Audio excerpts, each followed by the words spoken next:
Hey guys, welcome back to the show. It's good to be with you today. Today I got an exciting episode for you. Today I got to sit down and hang out with Heather Kelly from Heather's Choice. And when this episode airs, I will actually be in Alaska, and I'm going to be able to get a chance to meet up with Heather and go check out their facility and get some time to hang out with her. Perhaps do some podcasting or something, but looking forward to that. But today we talk about a bunch of different stuff. And if you haven't heard of Heather's Choice, it's they're amazing backpacking meals. They're based in Alaska, and she uses high quality, healthy ingredients. So, if you've been eating clean all year and you want to perform optimally in the backcountry, you really want to fuel yourself right when you're back there. So, eating a bunch of garbage and high sodium stuff and candy bars and you're back in the backcountry just doesn't make sense to me. So, if you go with a high quality option like Heather's Choice, you're going to be feeling great back there. And, I have a discount code with Heather. So if you use the code Hunter's Quest, you can actually save 15% on your first order at heatherschoice.com. And like I said, it's just really good stuff. I'm going to be eating some of their backpacking meals, and they also have these really good snacks called packaroons that are just really tasty, calorie dense, and healthy snacks to pop real quick when you're on the trail.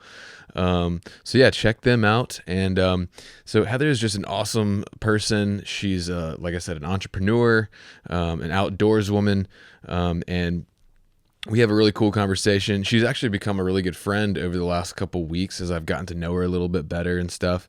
And she just recently, you may have heard me talk about it some, put on this thing called the Founders Speaker Series, where she gathered a bunch of different entrepreneurs from different aspects of the outdoor and hunting industry, and they did a kind of a once a week webinar series thing where she sort of interviewed these entrepreneurs and founders from the outdoor industry. It was a great event. I learned a lot. I was able to network with some awesome people. Some of the people that have been on the podcast I kind of met through that.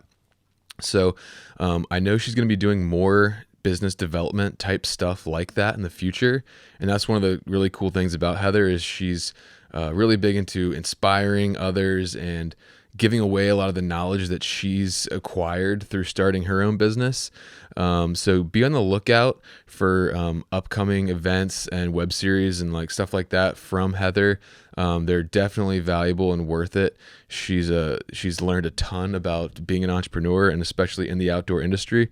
So she's a wealth of knowledge, and this episode is really fun. Just she has a ton of personality. She's fun to talk to. So I think you guys will enjoy it. And I came across this couple of verses. When thinking about this episode, I think they really encapsulate Heather really well. And this is from Proverbs 31, starting in 14. She is like the ships of a merchant. She brings her food from afar. She rises while it is yet night and provides food for her household and portions for her maidens. She considers a field and buys it. With the fruit of her hands, she plants a vineyard. She dresses herself with strength and makes her arms strong. She perceives that her merchandise is profitable, and her lamp does not go out at night. Strength and dignity are her clothing, and she laughs at the time to come. She opens her mouth with wisdom, and the teaching of kindness is on her tongue. So I think you'll see when we get into this episode, and if you know anything about Heather, that those verses just are such a great fit for her. She's very wise, very gracious, just fun to talk to, great person. And a hard worker. So definitely check out Heather's Choice. Again, use that discount code for 15% off, Hunter's Quest. And hope you guys enjoy this episode, and we'll see you on the next one.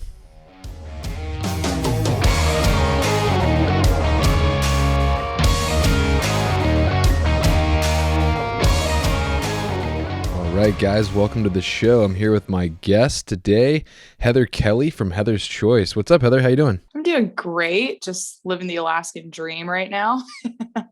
That's awesome. So I guess you guys are up there enjoying the nice Alaskan summer weather, huh?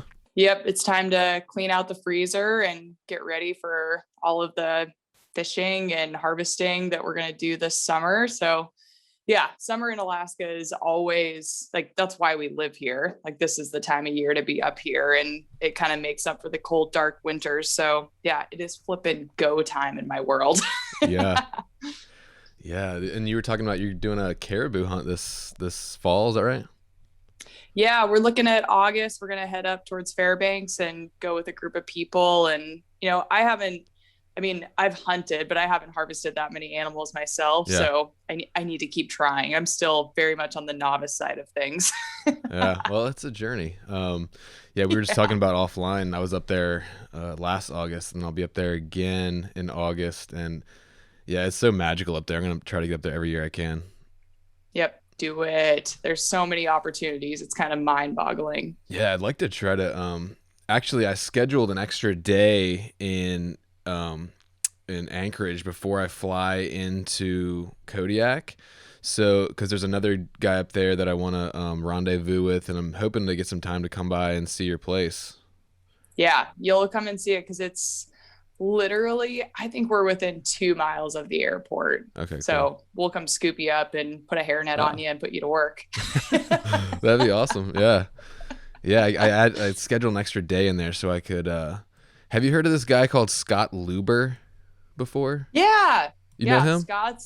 He's awesome. He's a BHA guy, and he has some incredible stories about sheep hunting, and Yeah. he's not too far from us as far as our neighborhood. So yeah, Okay. you'll be in good company. All right, cool. So I did a podcast with him a couple weeks ago. It's not released yet, so be on the lookout for that. But just for those listening, he's killed a Dall sheep on every range in Alaska, all by walk-in, which is like an unbelievably epic feat.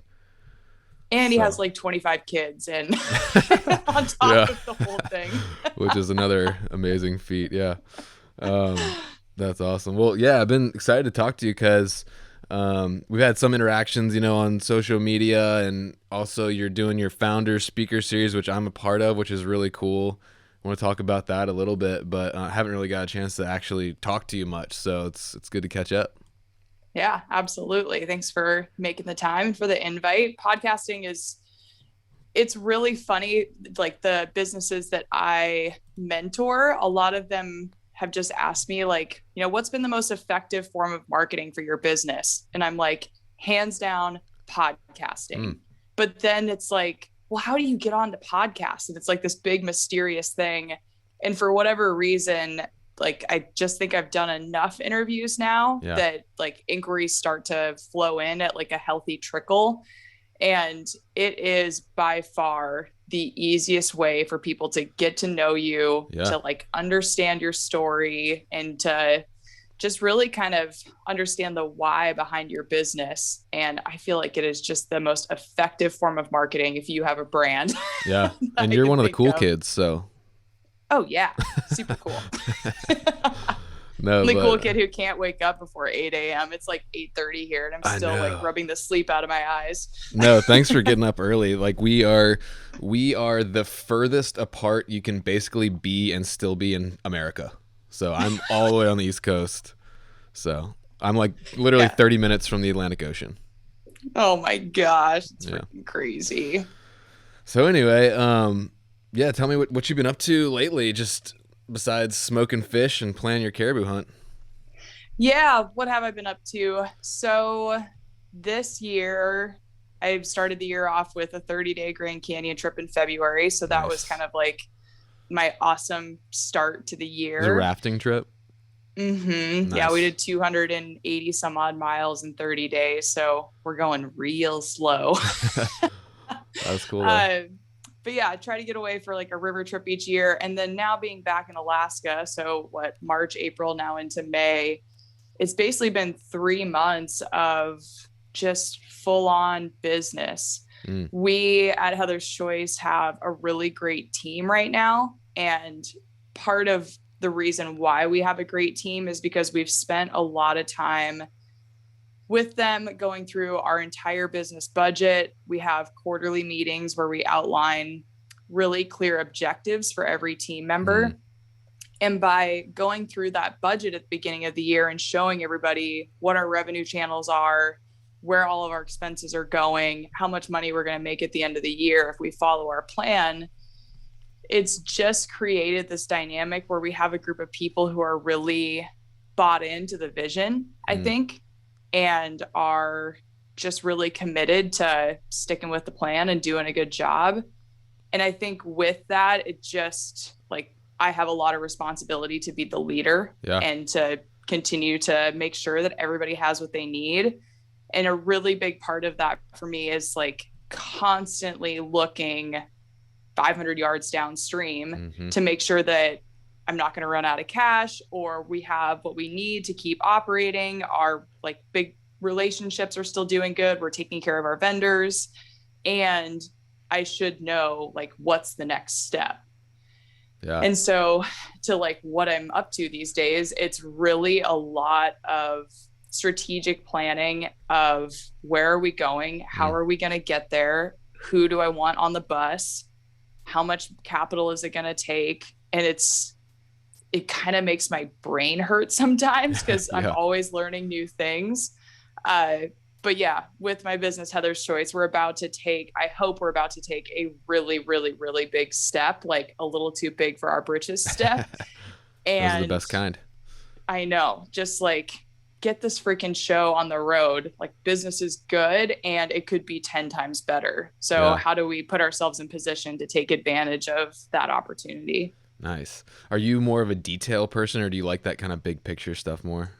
Oh God, that's a hilarious question. I am all like hand waving big picture. And then my boyfriend, Brad, is the how, the why, the when, just all the details. Like without him, like none of our operations would be possible, because I'm not the person who's going to dive in and like fix the band sealer when it goes down, but he does all that. Nice. It's good to have a partner that complements your strengths. Yep. I was listening to your podcast the other day, and you're talking about, breaking stuff up into 3-month chunks. And I really like that. It's just like something digestible. Okay, what can I get done the next 3 months? And that helped me out setting some short-term goals. That's good stuff. Heck yeah. It's been so helpful for our team to do that for them, and just to, like, of course they have to show up and do their day-to-day stuff. Most of our team is in production, so they're literally chopping vegetables, dehydrating food, packing food, labeling bags, all of that.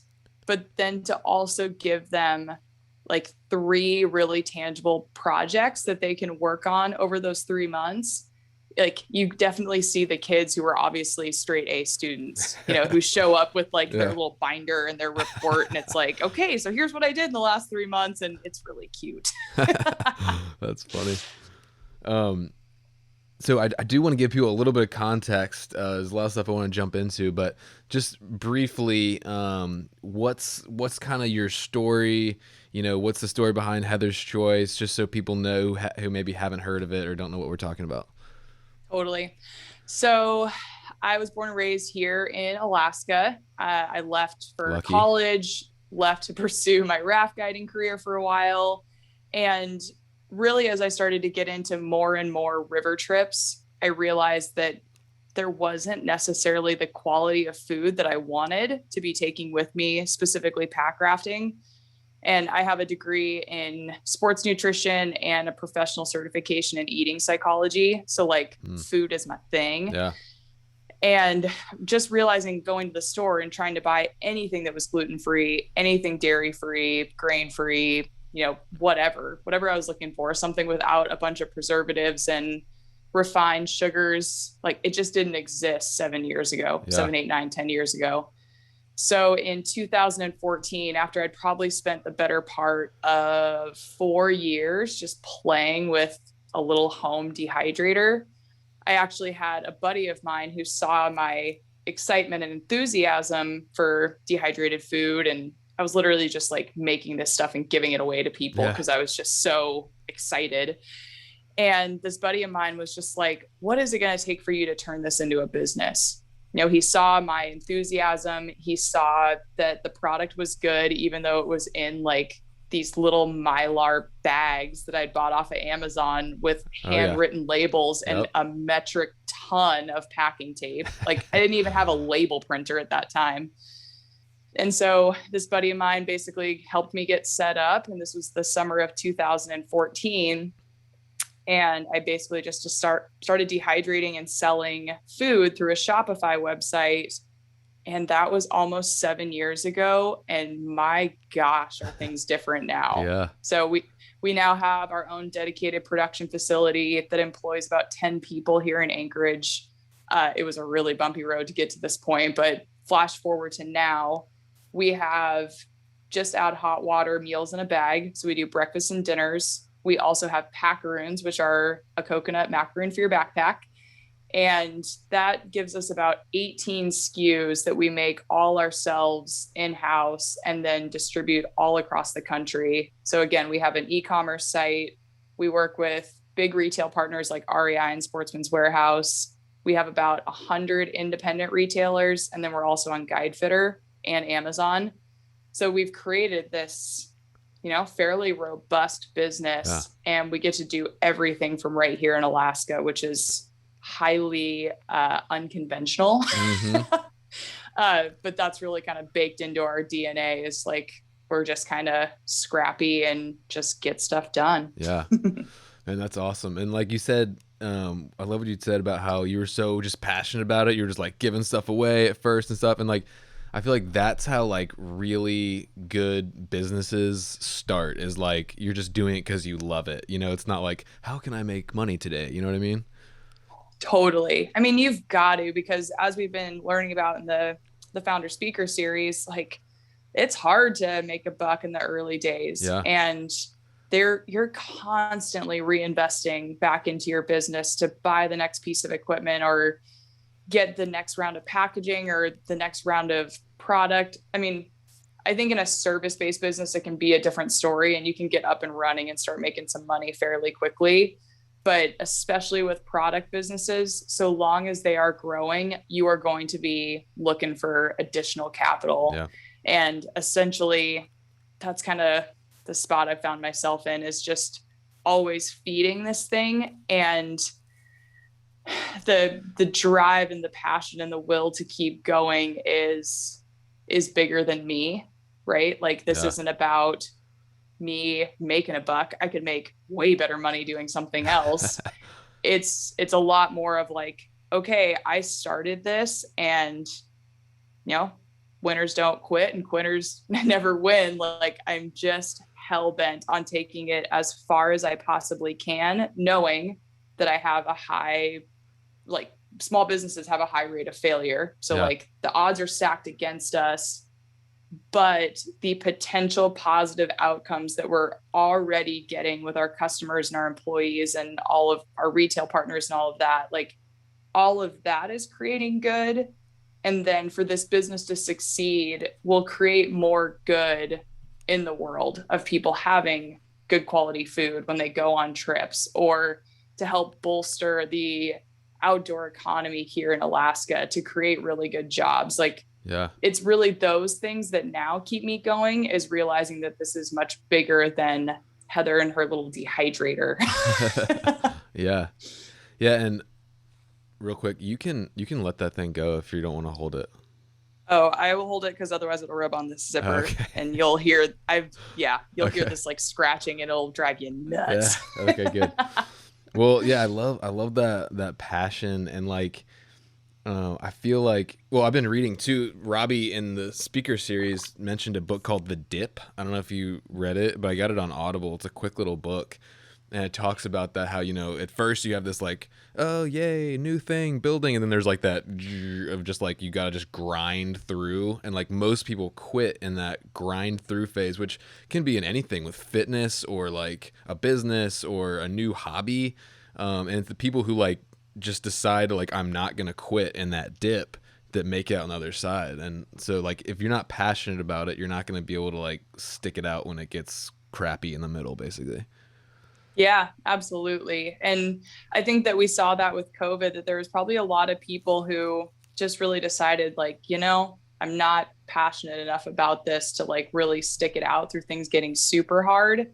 And, COVID was a great opportunity for people to kind of revisit their values and what they really want to be doing. Yeah. So I feel like this past year has really shook things up for people where we're in the outdoor space. And right now, the outdoors is a great place to be in the world of business. And so we've been super fortunate, throughout the entirety of this 7-year journey, but especially right now, like we've really found ourselves in a good position because we did just survive a global pandemic as a business, and we're doing better than ever. So stick it out, people.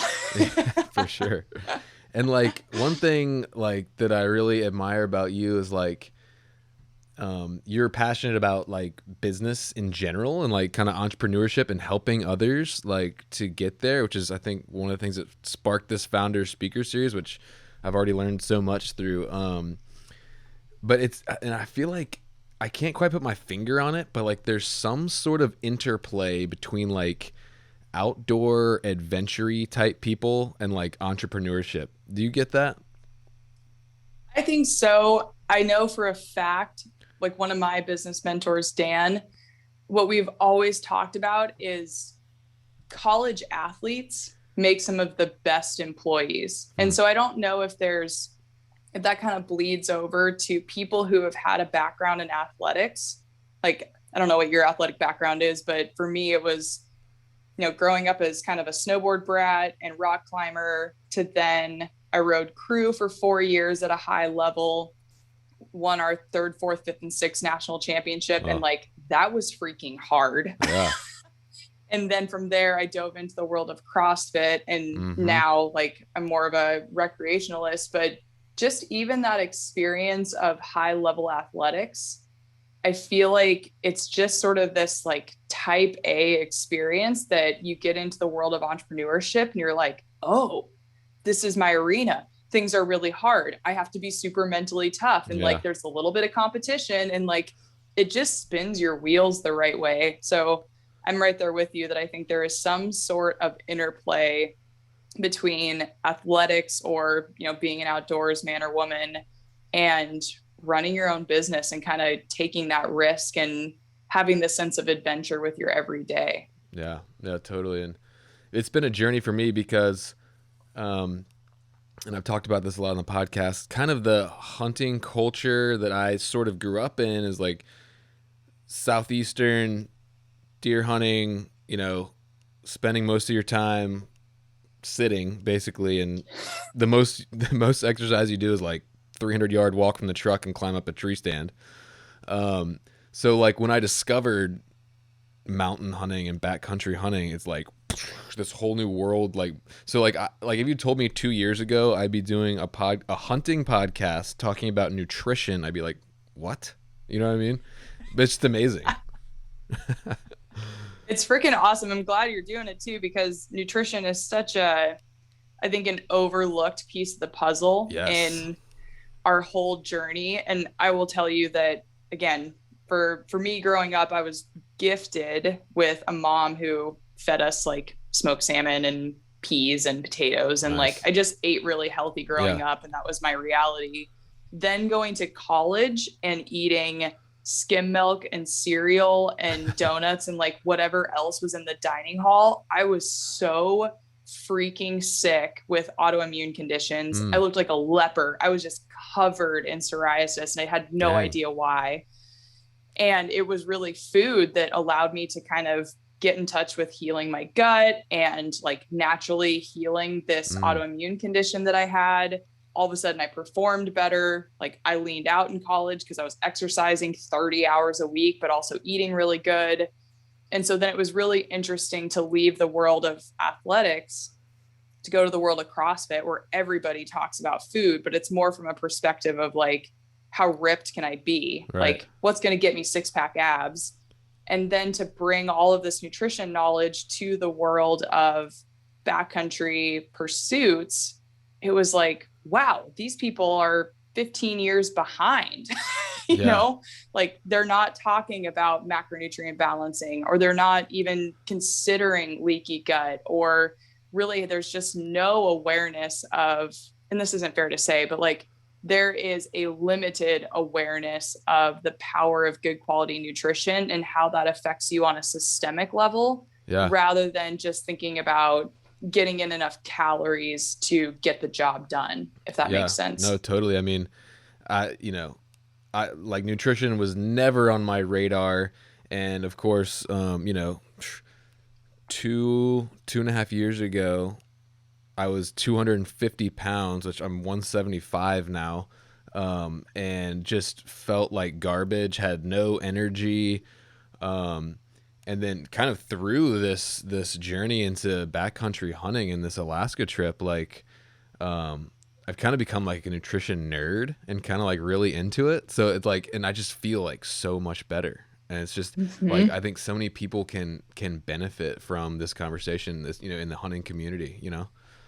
Oh my gosh. Yeah. It's a big one. And I feel like that's maybe something, if I was reflecting on kind of like where what I've done with Heather's Choice as far as educating people on the why of what we do. Like, I think I've kind of fallen flat on my face and not spent enough time educating people on safe starches, high quality proteins, omega-3 and omega-6 fatty acid ratios. Like, there's a lot of nutrition geekiness that has gone into the development of Heather's Choice products because of my background. Yeah. But to like, it takes a concerted effort that I want to do a better job of, which is bringing that all to the forefront of like, hey, like the food you eat all year round Mm-hmm. impacts your ability to perform the way you want to on these big epic trips. Yeah.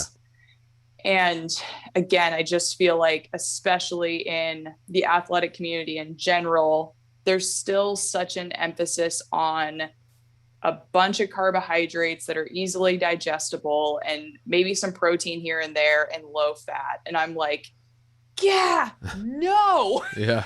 Like, Yeah, like no, that no, no, that and no. food pyramid you like learn about in schools, like what?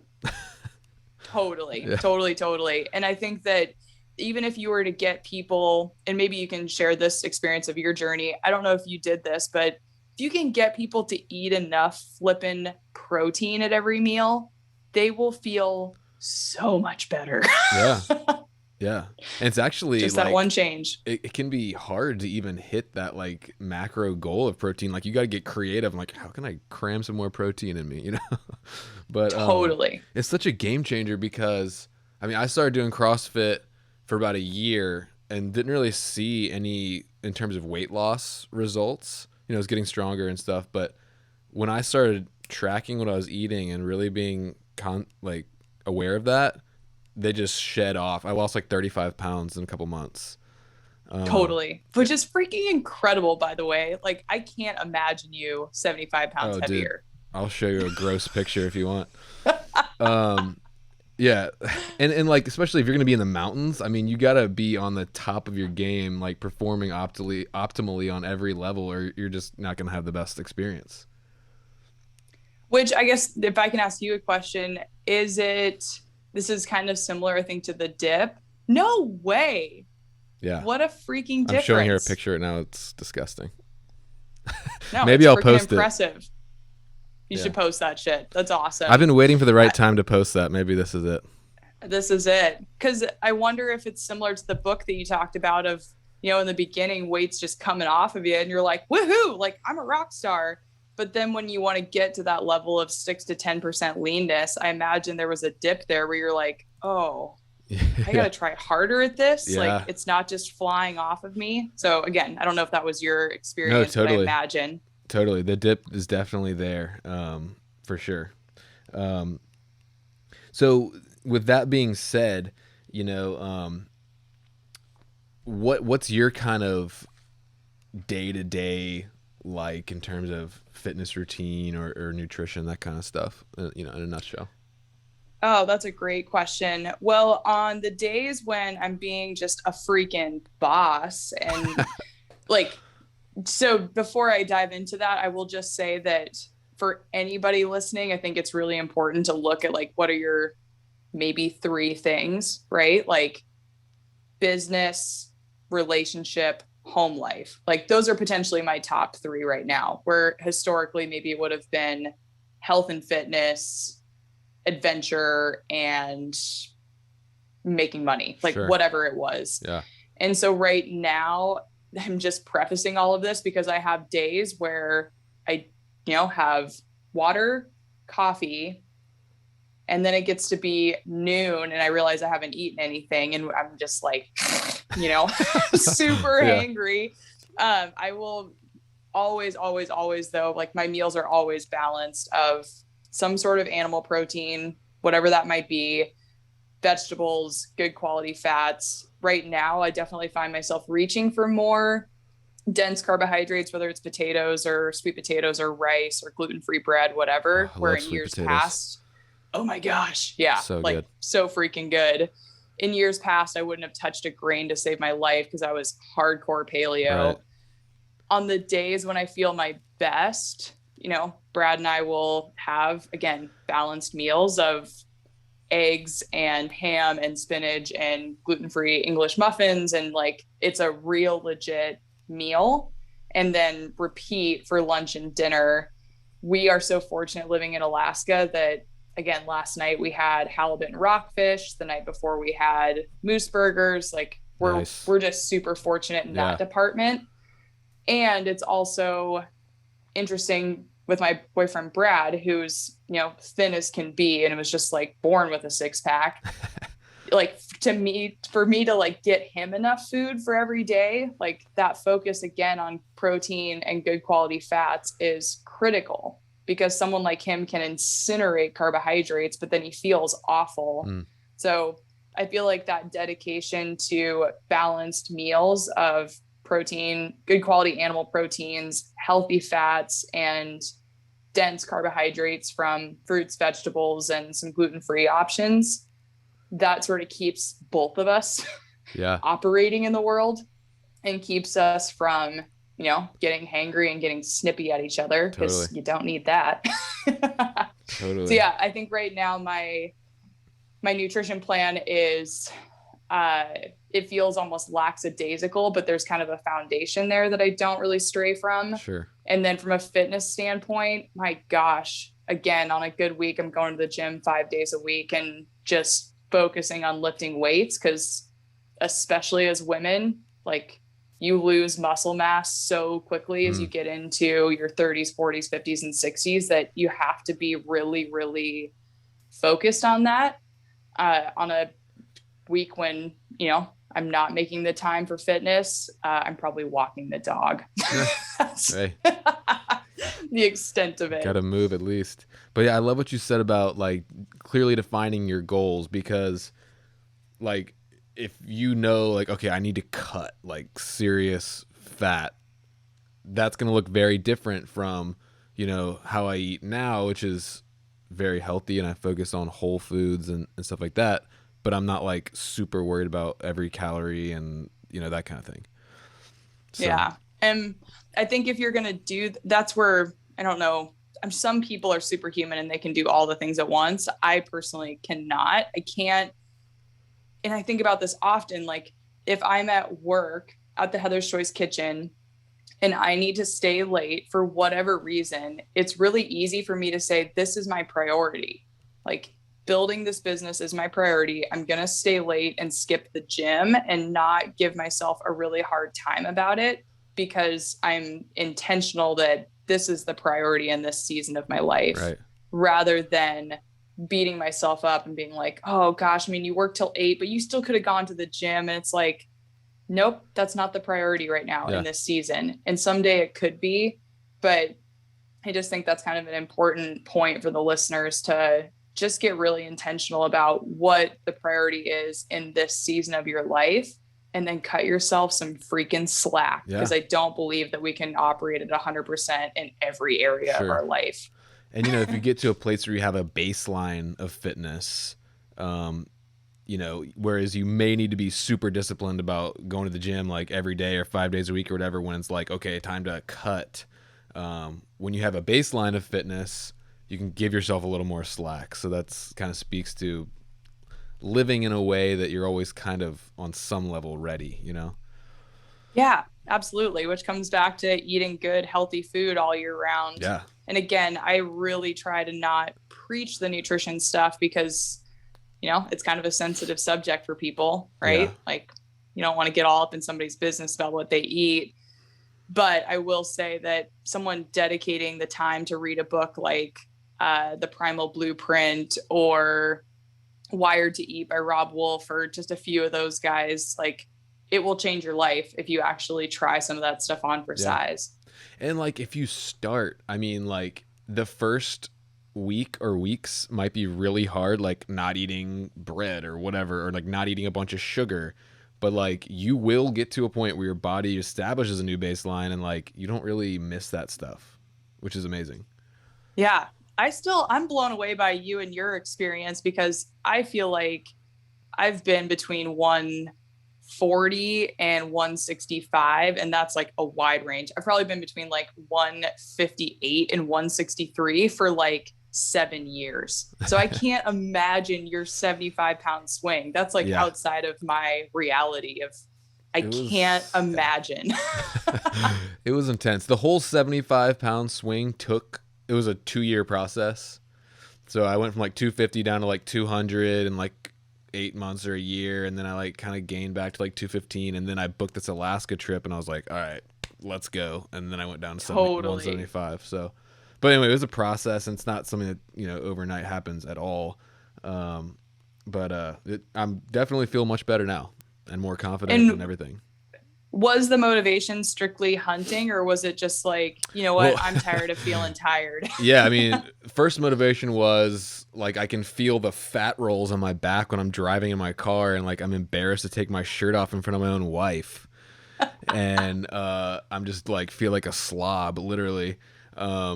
And that was the first motivation. And then I kind of started, on my own. A friend of mine was writing me some programming and starting to watch what I was eating. And then that was, successful. Like I said, then I kind of got a little slack. And then I said, okay, I fell into that rut of like, all right, hit the gym, like get some buys and do some bench and leave kind of thing, And so it's like, I need something like else. So that's when I joined a CrossFit gym and really loved the community and, just showing up and doing something different every day and being like, hey, this is what you're doing, and not having to worry about coming up with it on my own. And then, really. And then, I mean, it was a combination of that. And then I booked this trip to Alaska, and my hunting partner is former Naval Special Warfare. So he's like in top shape. And I was like, dude, if I'm going to keep up with this guy, like, this is going to be intense. So I was like, I started training really hard. So you're like, this is a survival thing now. This is self-preservation at its finest. Yeah. Because like at first he was like trying to sell me on the trip. He's like, oh, it won't be that bad. I'm like, I start getting into like, I'm like, dude, I'm going to have like a week's worth of camp and food on my back, and we're going to be in the mountains, and he's in like excellent shape. And I was like, this is not going to be easy. And totally. So, I'm glad I didn't take his word for it and just kind of cruise into it.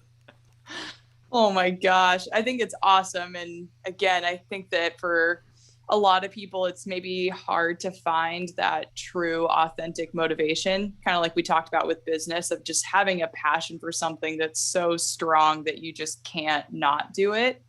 And I think similarly with health and fitness, you got to have a real catalyst to get your ass in gear and like actually make the changes. Cause I think most of us know what to do. Yeah. It's just whether or not we actually do it. Yeah. And having a goal that you like actually want to do, like, cause I knew that hunt was going to be hard, but I was like so excited. It wasn't like I was like, oh, I have to go do this in 6 months. I got it. It was like, yes, I want to crush it in 6 months. I can't wait. It was like a goal that I wanted to do. I think that's a big deal.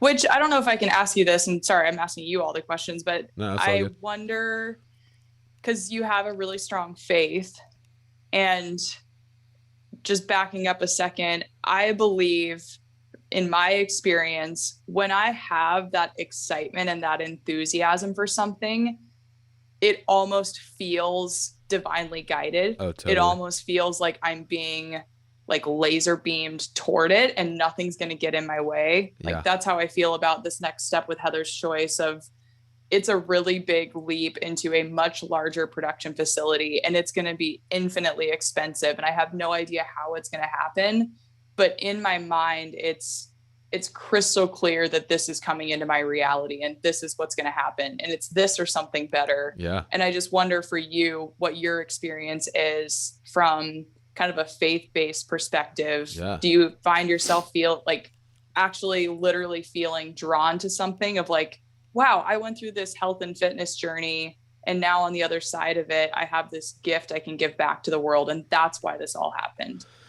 100%. I'm so glad you brought that up because, Jesus said, I came to bring you life and life to the full, right?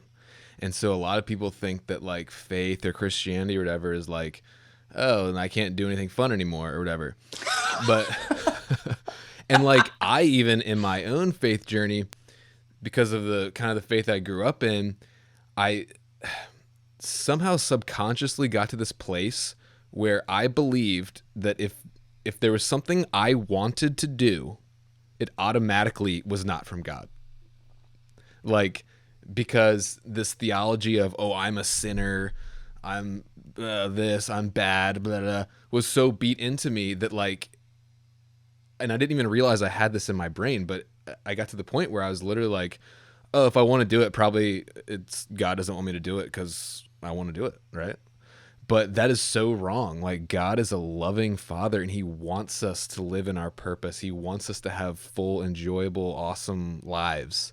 And so I totally believe that, when you have a passion for something, I have a passion for hunting. God, I believe God made me that way. You have a passion for food. I believe God put that in you. If you just decide to go with it, even though it might be scary sometimes and step out in faith, I mean, that's huge. Yeah, I witnessed that a lot with, again, my boyfriend, Brad. I wasn't raised in a highly religious family, but watching him coming from his background, which was, it's kind of that similar perspective of just like, you're not deserving and you have to earn everything. And that inherent lack of deservability for the things that you want and desire, that's a real tough nut to crack. Yeah. And I feel like Brad and I have had to really work through that just in our experience of building Heather's Choice when these really good things come our direction. And I think immediately for him, there's this sense of like, I don't deserve this. And I'm like, right. What? Yeah. We've been working our tails off for this. Like, why wouldn't we deserve this? Why don't we deserve this and more? And it's been a really incredible journey for me in my relationship with him to not only witness his lack of deservability because of his upbringing, but then also witnessing it in myself of like, oh, I still have a ton of blocks around what I deserve, what I'm worthy of. Is it a friendly universe? Like, does God shine a light on us, or is God constantly reprimanding us for our actions and our thoughts? And like, we're just constantly having to prove ourselves. And those, just being aware of that perspective you have on life, I think really kind of sets you up for success or failure in a lot of your pursuits. Yeah, for sure. I think that's a huge failing on the part of the church, which is why I like the term spirituality better than religion, because so many people get hurt by the church, see the hypocrisy or the bad theology like that God is sitting on a throne waiting to smack you with a lightning bolt if you screw up, which is totally from Greek paganism. That's Zeus. Right. That's not the Christian God. And so people get hurt by the church and then they think, oh, well, God hurt me. But God didn't hurt you. The people who are religion, which is the people that Jesus argued with the most, anything having to do with man or set up or built by man is going to be flawed, and it's going to have problems, and there's going to be jealousies and greed and all that stuff. And that can mess you up. If you can separate God from religion and realize, like I said, God's a good Father. He wants you to live an awesome, fulfilled, happy, cool life. He wants you to walk in your passions. You can totally just have a better life. and you are Right. worthy, Yeah. And what a different perspective to take. And again, I'm still working through this stuff every single day for myself of waking up and asking that question of, okay, is it a friendly universe or is somebody out to get me? Right. Well, we Because do have that's an going enemy, to, but I believe, if you have God, he's more powerful than our enemy. totally. And it's just been a really interesting journey for me to have to think through that stuff on the daily and to try to change those limiting beliefs of, man, like not being deserving, having to work obscenely hard to get what I want. Like, what if it gets to be easy? What if it gets to flow naturally? What if things are always working out in my favor? And the thing that I wanted that I didn't get is because there's something better that I don't even realize is Yeah. available to me yet. And I believe that that perspective and that constant realignment with like, okay, I'm safe. The universe is always conspiring for me, not against me. I think that has kept me in the game with Heather's Choice as long as it's been, because otherwise, if I had the perspective that everything sucks and the Yeah. cards are stacked against me, I would have quit a long time ago. Yeah. And it's kind of like, the law of attraction, which is really a biblical concept that some people have taken God out of, but I totally agree with that. Yep. I've had a dedicated vision board since my college days because I watched The Secret probably my sophomore year of college.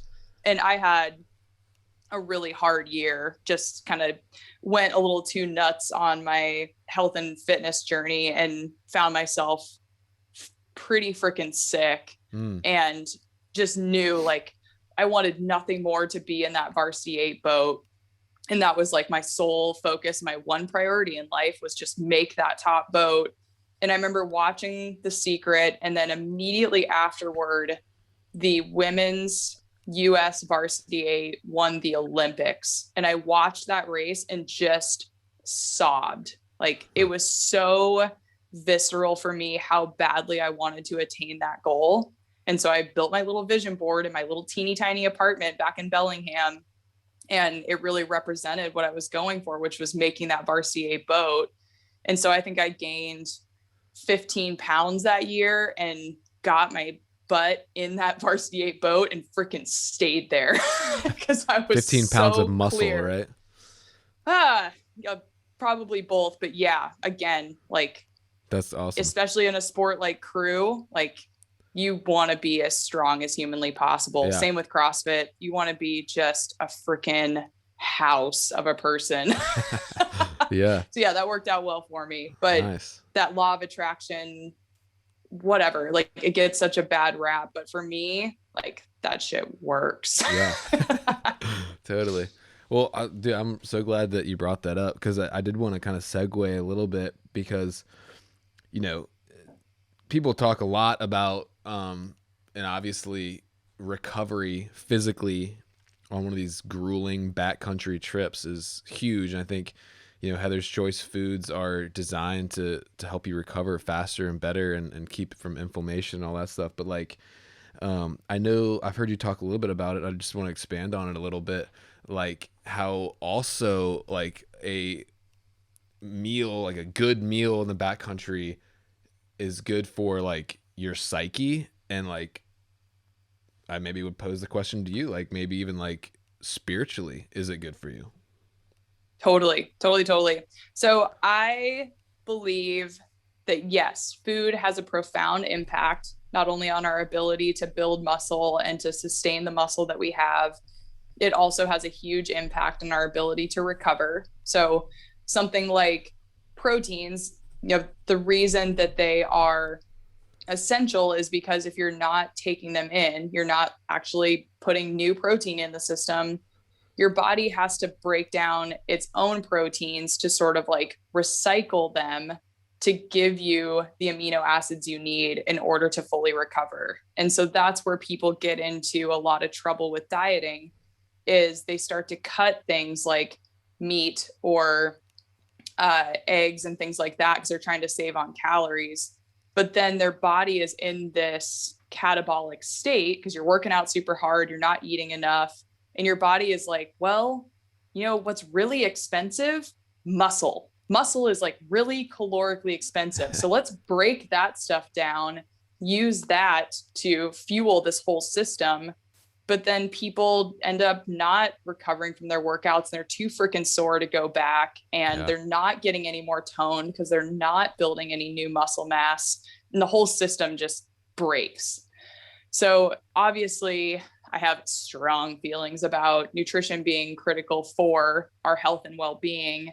And then additionally, I think that food contains an even more like ethereal property, which is that sense of nourishment, right? Like we pop out of the womb, we cry, we're fed, and we're like, everything's good in the world. And that is built in to our primal brain that, you know, food equals nourishment equals safety equals love. And so I do believe that even on these big epic backcountry trips, to take a moment to sit down, boil water, like get into more of a parasympathetic state. I'm probably screwing this up. I always get sympathetic and parasympathetic mixed up. So you get into this parasympathetic state, which is rest and digest, rather than being sympathetic, which is that fight or flight. And that shift from fight or flight to rest and digest is 5 deep breaths away at any given moment. Like you and I can just take a deep breath and shift our nervous system. So when we're in those really intense, awesome, challenging circumstances, like mountain hunting in Alaska, to be able to take those deep breaths, sit down, eat some food, and really get yourself into that parasympathetic state, that's where your recovery actually happens, right? We don't recover and rebuild when we're in a fight or flight mode. Your body's just like, peace, yo, like that blood needs to go to our arms and legs so we can fight or flee. Like blood is not flowing to our digestive system so that we can digest our Fruit Loops that we just ate, you know? So yeah, I think it's all of it. And again, I don't feel like we talk about this enough within the business of Heather's Choice, of just the power of food to bring people together, to shift our nervous system, and to really contribute to our overall health for a lifetime. And I believe that so freaking deeply, which is again why I think that the whole mission of building Heather's Choice, sure, we make dehydrated food for the backcountry, but it's bigger than that. It's so much bigger. Yeah, I mean, when you're talking, like, it reminded me, there's this story in the Old Testament where the prophet Elijah is running for his life, and he's like, this queen is trying to kill him, and he just like gives up. He's depressed and he wants to die. And he's just laying there basically giving up, and God sends an angel, and you know, the angel doesn't like zap him with like a lightsaber energy bolt or something. He cooks him like a loaf of bread. The way God gets him back on his feet is like gives him some food and some water. He's like, all right, eat that, chill, and let's start again. So it's totally, I mean, there's totally a link there. Like I said this before in the podcast, we are triune beings. We are spirit, soul, and body. And we in the West compartmentalize them too much, I think, but like, there's a much stronger tie than we know between our mind, our spirit, and our body. Yep. Yeah, I'm right there with you. And that is a huge part of the entrepreneurial journey too, is staying in touch with your spirit and like, how am I doing here? Or am I just grinding and just in the hustle and just going and abandoning my spirit, my body in pursuit of this goal? Where I feel like we can be a lot more effective when we do continue to take care of this human vessel that we're in. Totally. And we continue to constantly re-navigate to what we're being drawn to, you know, what does our spirit need? And I think even just that simple question, it's something I write in my journal all the time, which is, what do I need right now? To just ask that question and sort of take an inventory of, I need a workout, or I need a walk, or I need more sleep, or I need some time with Brad, like whatever it is, just giving myself the opportunity to actually give myself what I need so that there is this sense of resilience in your everyday. Totally. Otherwise, if you're just constantly layering it on more stress, then the link breaks and you got to start all over again. Yeah. Right. So I think people probably ask you all the time how you feed and fuel your body, but I want to know, how does Heather feed her spirit? Let's see. I'm like looking around my lavender colored office here, and like there's a lot going on in terms of just feeding my spirit. So I spend a lot of time again updating my vision board, and for me that is such a crystal clear roadmap of what I'm working towards, whether it's financially or it's with the business, or Brad and I just bought a home in the last year and a half, so Nice. like we're pretty hyper focused on this. I spend a lot of time learning about human design, which is, you know, a topic for another day, but it's really just kind of energetically getting aligned with the gifts that you were born with. And yeah, again, another topic for another day. I don't go anywhere without a journal. So Nice. Journaling is definitely my place to just brain dump, and I don't keep them. They're just like a place where things live, and when I'm done with them, they go away, because I am definitely a minimalist, but like borderline nuts about it. Just I'm constantly in this like purging phase of like, okay, get rid of this, That's like good. keep things nice and tidy. The other thing that I feel like is really important to me right now is just a lot of reading. And a lot of the things that I'm reading are around manifestation, the law of attraction, building wealth, and just really being focused on like, okay, what are the thoughts that I'm having, or what are the thoughts that are on repeat, and are they serving me? Or is it time to like get the shovel out and like dig out those old beliefs and get rid of them and replace them with new ones? And then the last thing that, you know, spiritually really helps me is I do have oracle decks, which are just like these really beautiful cards. Like I have a spirit animal oracle deck, and there are literally times when I'm trying to make really big business decisions and I feel really confused and lost, and like I don't know which way to go. And something as simple as like sitting down with my journal, kind of creating the ambiance with candles or sage or whatever, and just asking the question and opening up one of these oracle decks and just seeing what comes up. Not because it's going to say like, here you go, Heather, the answer is yes. Like it's not a magic 8-ball, but it is an opportunity for me to just get quiet enough to ask the question and to actually receive some guidance. And I imagine that that's really similar with prayer or meditation or anything else. But for me, that is an action I can take to create space to really ask the question and then be open to receive some guidance. Yeah. Silence is very important. Something that's not practiced enough in modern religions or Christianity, I feel like. But man, this has been really cool. I want to check in. Are you okay on time? Do you need to get going? Let's see here. What the heck time is it? Should be 9:30. I have 30 more minutes. Okay, sweet. Thank you for your time, by the way. Yeah.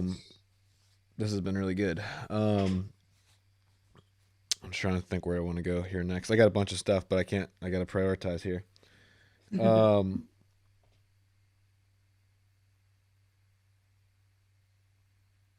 Okay, I got maybe some more specific nutrition type questions, if you don't mind.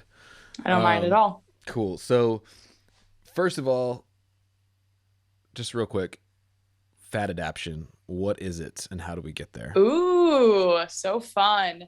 So, if we look back in just old times, let's like go back to the hunter-gatherer days when that was actually like a real lifestyle for people. Right. There would be long stretches of time, right? Where we would be kind of in famine. So if you were to plunk yourself in Alaska, and let's say you're living here, and in the summer months, there's abundance, right? There's salmon, there's blueberries, there's fiddleheads, there's critters, like there's all sorts of stuff to eat. But then come the cold, dark winter months, you're really not going to ever preserve enough blueberries to get like a balanced macronutrient profile through those winter months.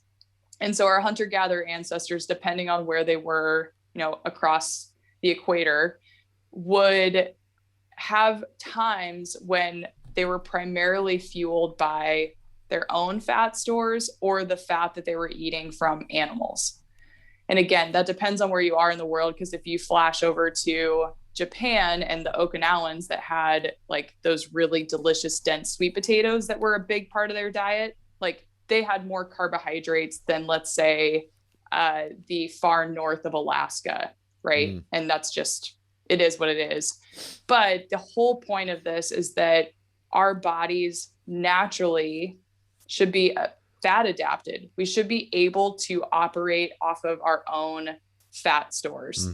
And so someone even like yourself now at 175 and whatever, 8% body fat, you still have hundreds of thousands of calories on board that ideally your body should be able to tap into and to utilize for energy. So even again, a lean individual has intramuscular fat and a bit of fat probably around their trunk area that ideally should be utilized as energy. And where we get into trouble is in our current state of the world, the cheapest and easiest calories to get are typically carbohydrates. And the difference between carbohydrates, let's say simple carbohydrates, and good quality fats is kind of like building a fire. So if I take a handful of sawdust and throw it on the fire, it burns up really quickly, right? And those would be kind of our refined, simple calories or carbohydrates. Whereas if I was to put a whole freaking log on the fire, it's harder to get it going. It burns a hell of a lot longer. And that's sort of the equivalent of eating a good quality fat, which I'm going to put into the category of like saturated fat, which is so contradictory to everything we're taught in nutrition. But one of the best things that I heard from one of my nutrition gurus, Mark Sisson, is your body doesn't know the difference between the fat off of a grass-fed ribeye steak or the fat off of your own ass. Like it's all saturated animal fat, and it's all going to be metabolized similarly. But where people get really stuck is they have trained their bodies to always burn carbohydrates. Right. And so you end up on this roller coaster where you wake up in the morning, you have cereal for breakfast with low fat milk. So you're not having a bunch of protein. You're not really getting much fat, but you're getting a bunch of quick and dirty, easy to digest carbohydrates. Yeah. And you eat that at 7:30 in the morning. Some sawdust.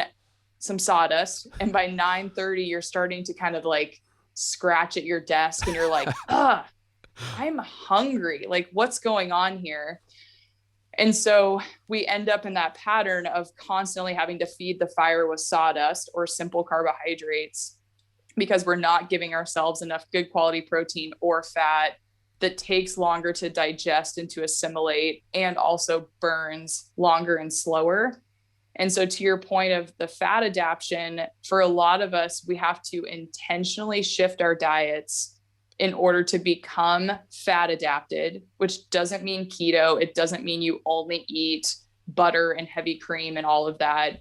It simply means that your body is able to sort of shift fuel sources and is able to either utilize the carbohydrates you ate in a meal. And let's say you eat something like a sweet potato that takes longer to break down. It's not sawdust. It's like a piece of kindling. Your body can use those carbohydrates for some of the like high output activities that you're going to do. And it can also store some of those carbohydrates as glycogen in your muscles. But then your body also has the ability to, again, flip-flop fuel sources and use the fat from the meal you just ate or the fat in your own body's reserves to use that as fuel to get you a few more miles down the road.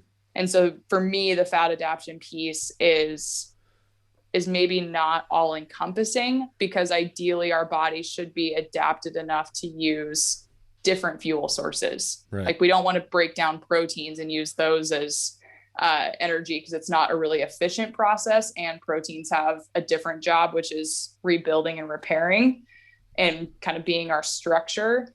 But ideally, a healthy metabolism would have the ability to use both carbohydrates and fats as fuel. Yeah. So a couple months ago, I guess, or maybe a year or so ago, I kind of changed my nutrition timing to, I always work out in the morning. So I'll wake up and then I do use a pre-workout, which I want to ask you about next. But then I go and do my CrossFit WOD fasted. And I might even do like a little extra, like maybe a run or like a ruck after or something. And then right after I eat, like immediately I'll have like some like oats, like whole, like stone cut, oats with protein powder and peanut butter powder, and just slam that. So like working out fasted like that, is that a way to train your body to become fat adapted? Yep, absolutely. The only caveat, and I don't know how many female listeners you have, but this is again where there's just a lot of nuances to nutrition. So for men, go back to hunter-gatherer days, like as the hunter, you probably would have spent a significant amount of time getting up in the morning, going and looking for animals, being out there all day with maybe not a lot to eat. So men in particular do really, really well fasted and fasted training. And even if you're not to the point of training right now and you're just dedicating a portion of time in every day where you are fasting, that does help your body get more fat adapted. For women, it is like the perfect storm of hormonal imbalances and way too much stress, because we as women are supposed to carry a certain amount of body fat in order to bear children. And so when we try to do things like do fasted training and eat super low carb and get super ripped and jacked, your body's like, okay, so the priority clearly is not bearing children. So like, let's just, get rid of this whole menstrual cycle thing. And like, we're going to focus on survival mode, because again, your body is just so confused as far as like what it's supposed to be doing. So I just want to make that really, really, really clear that what works great for you may not be super advantageous for your female listeners. But that's fascinating. Like, I just had this thought, but like what you're saying is, correct me if I'm wrong, on some level, like gender roles are baked into us physiologically as a species. Oh yeah. Wow. That's interesting. And I'm sure like people could come at me for saying that, but if we just, again, like extract ourselves to more of just like that primal brain, like in just hunter-gatherer days from a primal perspective, like women carried the children. Like that doesn't say anything about like breadwinners and blah, blah, blah, blah. Right. It's just like, that was the role that women played. And I think that we run into trouble when we try to just kind of blanket nutrition and fitness recommendations for both genders, and we don't take into consideration really sort of that genetic makeup that we have. And I also think that there's a really big push going on in the world for women to get more connected with that, of the fact that we do have menstrual cycles. Like, we're not the same 24 hours a day, 7 days a week, where as a man, like, you can get away with a lot and you're like probably really, really, really steady. And for you to work out epically hard 5 days a week, 52 weeks a year, fasted, probably works great. Women are different. Yeah. Just FYI. That's fascinating. So many places we go from there. Really quick. So does like slamming a pre-workout before you go, are you kind of screwing yourself with fat adaptation, or maybe half, or I think it really depends on what the pre-workout is. yeah, So if it's just something like straight beta alanine and you're basically getting some amino acids right before, that's not going to screw with your fat adaptation, because what a pre-workout's like 50 calories of yeah, amino acids, again, depending and on which one you're tons of taking. caffeine usually. Yep. So my bigger concern as a former sports nutritionist with pre-workouts is really just being conscious again of what you're doing to your nervous system. So you're already putting a lot of stress on the system by maybe not getting enough sleep. And I'm just making a lot of assumptions here. Let's say you go to bed at midnight, but you know that you want to go work out at 5 a.m. So immediately you've compromised yourself by not getting enough sleep. And then you're going to pour a bunch of caffeine on the system, even though you're already like bathed in cortisol, because our cortisol is naturally higher in the morning. And then you're going to go into an environment, which I love, which is like a lot of heavy metal, a lot of weightlifting, a lot of testosterone, and like yelling and screaming and throwing stuff around. Yeah. Right. Like, and although in my morning workout classes, like I'm usually either one or maybe two guys in there. The rest are ladies. oh, really? Yeah. So whatever it is, like it's just a lot for your nervous system. Yeah. And so I think that's where you can employ really small little things to check in with yourself and say, am I wired up for sound right now?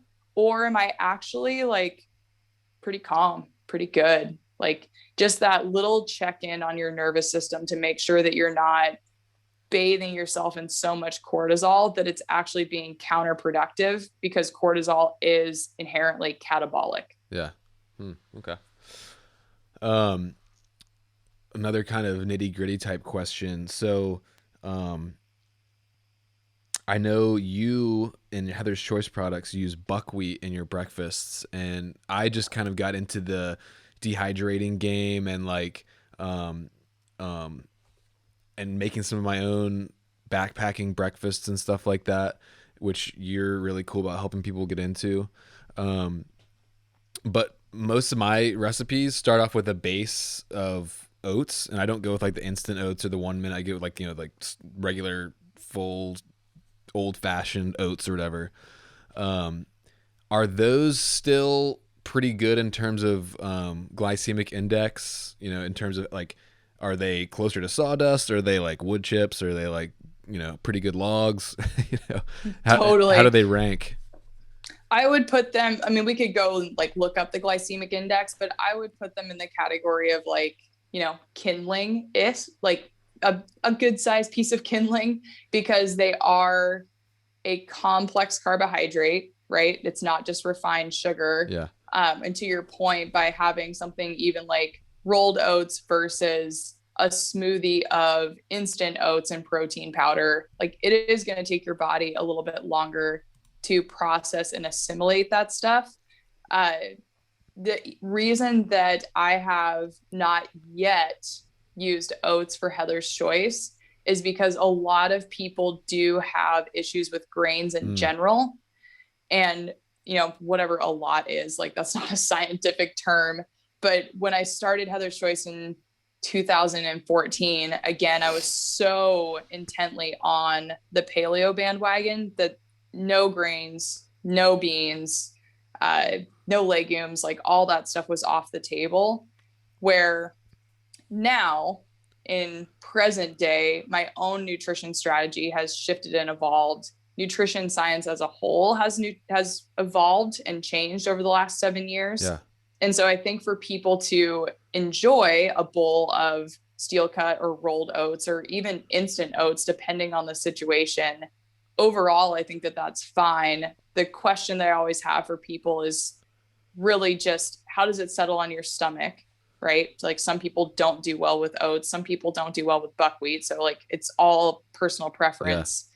But then additionally, just to really be aware of, if you have a meal of rolled oats, protein powder, peanut butter powder, maybe some raisins, whatever, how many hours do you actually get out of that meal in comparison to having something like 3 whole eggs, 2 slices of bacon, a piece of gluten-free toast, or a sweet potato and some spinach. Like, it's just this little mini experiment for you to check in and see which one of those meals that might have the same macronutrient profile, which one gives me the desired outcome. Yeah. And so for you, after a really hard, intense workout, something like instant oats and protein powder and like a teaspoon of peanut butter, like that's going to give you the post-workout nutrition that you might need to get some fast digesting proteins and carbohydrates and a little teeny tiny bit of fat, because you don't want to slow down that digestion and assimilation of those calories. But if you were my athlete, I would say, yeah, here's your instant oats and your protein powder after your workout. But within 2 hours of that, you need to be sitting down and having like a real whole foods meal. Yeah. Okay. Yeah. My thing is, like, I mainly want to keep the, like I said, I don't want to eat a big meal early, because it's usually early, like 7. And I want to get something fast to kind of replenish the proteins and stuff like that. Give me some energy till lunchtime, but not, and then I'll eat usually some chicken and some eggs, avocado, etc., around lunchtime. Totally. One more nerdy nutrition question for you, which is cooking oils that are not inflammatory. What would you recommend? So back to my steak and your ass comment, just like those fats being really similar. It's hard for us to kind of wrap our heads around this, but honestly, the more saturated fats, so things like tallow or duck fat or lard, things like that, those saturated fats are solid at room temperature, right? And they are less prone to oxidation than cooking oils like canola or even olive oil, or more of those like liquid oils that we typically can get at our local grocery store. And so if you think about taking something like duck fat as an example and cooking with that, it's less prone to oxidation. So you can actually cook with it without having the fats go rancid. And we haven't really touched on this much today, but if we were diving deeper into nutrition, we would talk a lot about the problems that people run into with either eating poor quality fats that are prone to oxidation and prone to going rancid, especially under cooking temperatures. Or we would talk about the balance of omega-3 and omega-6 fatty acids, and which are omega-6s are pro-inflammatory, omega-3s are anti-inflammatory, blah, blah, blah, blah, blah. We have way too many pro-inflammatory fats in our modern day diet. And we have to really, really, really intentionally focus on that. And so with your good, better, best cooking oils, ideally you would find something that is more on like the saturated end of things. So those are a lot of times animal fats that you would be cooking with. And then ideally you would be looking for those good quality animal fats that are coming from, let's say, pasture raised sources. So a really good example of this is a stick of butter. All sticks of butter are not created equal. If you get a stick of butter from, let's say, Kerrygold, and you open that sucker up, you'll see it's this like really beautiful gold color. And immediately that tells you that it has more nutritional content than a stick of Land O'Lakes. And in addition to there being more micronutrient content, there's also going to be more anti-inflammatory omega-3 fatty acids, because the cows that produced that milk that became that butter were actually eating nutrient-rich grass rather than a bunch of grains. So all of that to say, it's a hard shift for people to make, because it really runs contradictory to everything we've been taught in the world of nutrition. But if you can look for those healthy animals and the fats that come from those healthy animals, that is going to be your better choice for cooking over canola, grapeseed, even olive oil. Like, you don't necessarily really want to cook with olive oil a whole lot because it has a fairly low smoke point. Right. And oxidized fats are bad news for your whole system. Yeah. What about like a coconut oil, which is kind of like you said, solid at room temperature, but it's not animal, but maybe more readily available. Is that a good option? Oh yeah. And that was this is sort of the fun nutrition science with Heather's Choice. Like that was why Packaroons came to be, because coconuts are loaded with medium chain triglycerides, which your body is able to assimilate and use for energy really, really quickly, like relatively over other fats. Yeah. And I used to always have athletes when I was doing sports nutrition coaching at CrossFit gyms, I would have them take a spoonful of coconut butter before workouts, because that again kind of trains your body to reach for those fats for your metabolism rather than kind of looking for quick and easy carbohydrates like we talked about earlier. Yeah. Cool. All right. Well, man, this has been a really cool conversation. We covered a lot of ground here. I know. We could do this all day. I feel like we haven't even scratched the surface still. I know. Probably gonna have to have you back on at some point, but I know you got stuff going on, so I want to let you go. But I really appreciate your time, and if just tell folks where they can find out more about Heather's Choice and order and try out some of your products. Yeah, absolutely. So people can head on over to heatherschoice.com. That has our full adventure menu. We're also really active on Instagram and Facebook, so they can come say hey to us. Either myself or our team member, Brooke, will answer your direct messages on Instagram. And yeah, we just love when people come and say hey. And then if anybody's coming through Anchorage, come visit our kitchen. We have, a really awesome space, and we love showing it off and kind of showing people how we make the food so that they really know what they're getting when they're going on these backcountry trips. Yeah. Well, I definitely plan on coming to see you guys in August. But also I'll see you tonight at the Founders Speaker Series. Yeah. Tonight's going to be freaking fun. So I will look forward to seeing you there as well. Yeah. All right. Thanks, Heather.